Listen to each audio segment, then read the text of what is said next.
Okay, let's just dive right in. You know how a single 24-hour news cycle can feel like just total chaos, right? But if you really look closely, you start to see these bigger forces at play. It's kind of like taking a snapshot of a country being pulled in a dozen different directions, all at the same time. So let's do that. We're going to take today, just this one Monday, and really break down the headlines. We'll connect the dots and see what this single day can tell us about the major currents shaping, well, the entire country right now. So, first up, you've got this massive winter storm that's just swept across the country. We're talking significant snow and ice everywhere. And look, this isn't just a weather story, right? It's a literal physical grounding of the entire nation. It's brought travel and just daily life to a screeching halt. And then, at the very same time, the city of Minneapolis is just in turmoil. What happened? Well, over the weekend, federal agents shot and killed a U.S. citizen during a protest, an ICU nurse named Alex Pretty. And this one act of violence, it's already sending these huge shockwaves way, way beyond the city limits. And of course, that leads us to Washington, where that shooting is basically lighting a political fuse. The fallout from this is pushing an already divided federal government right to the brink of a partial shutdown. I mean, the funding for a major department is just hanging in the balance.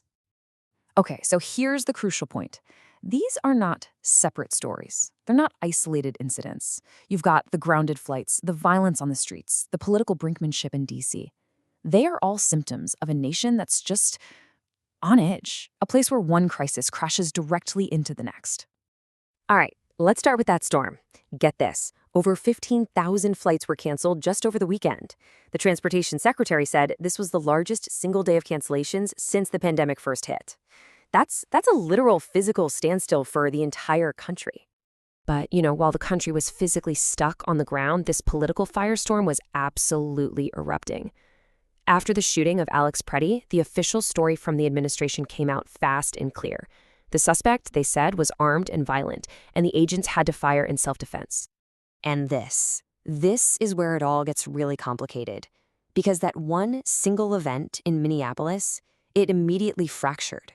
It split into two completely different, competing realities. And that right there set the stage for a massive political showdown. Okay, just look at the stark contrast here. On one side, you've got the official narrative, a violent suspect armed with a handgun. But then you look at the other side, which is based on videos from people who were there, and it tells a completely different story, doesn't it? You see a man who actually appears to be de-escalating the situation. He gets sprayed with a chemical agent, taken to the ground by multiple agents, and seems to be disarmed before any shots are fired. Two totally different worlds. Well, you can imagine what this clash of realities did in Congress. It was like pouring gasoline on a fire. Citing what they called the horrific footage, the Senate Minority Leaders Party almost immediately vowed to block any government funding that included money for the Department of Homeland Security. Just like that. And look, this isn't just some abstract political debate. This has massive, real-world consequences. There's a funding deadline this Friday.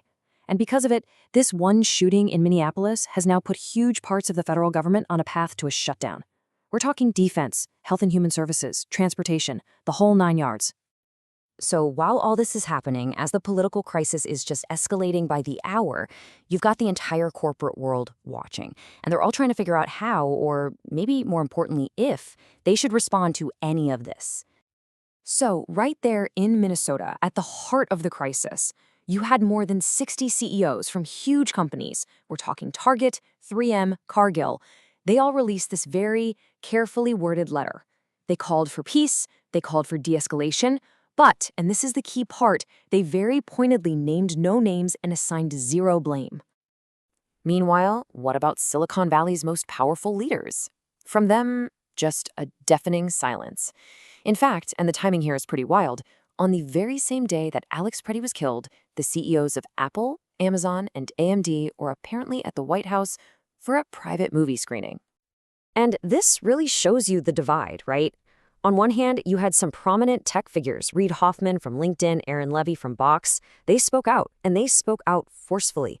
But the heads of the biggest companies in the world, the very same ones who were so vocal back in 2020 after the death of George Floyd, this time, completely silent. But here's the really wild part. While Washington was hurtling towards a shutdown, and all these CEOs were weighing the risks of saying anything, a completely different world just kept humming along at high speed.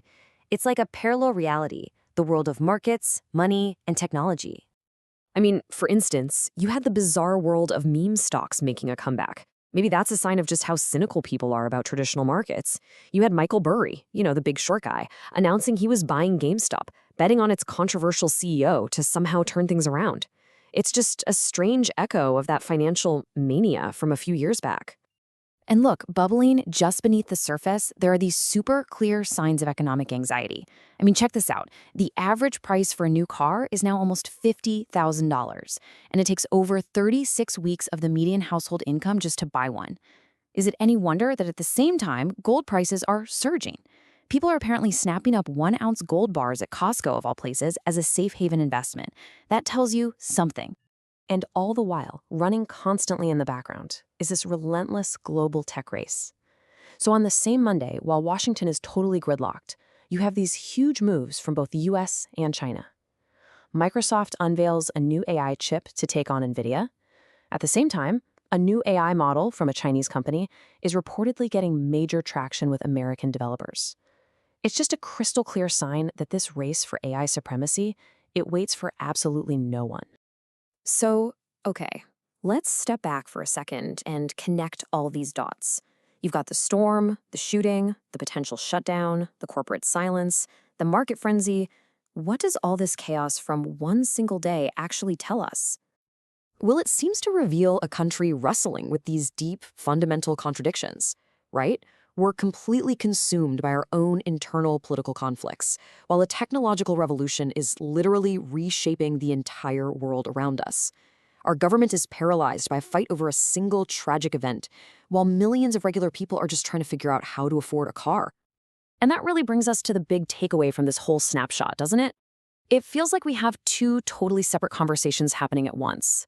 One is loud, it's political, it's all-consuming, it's focused on the crisis of the day. But the other one, it's quieter, but it is relentless, and it's driven by technology and economics.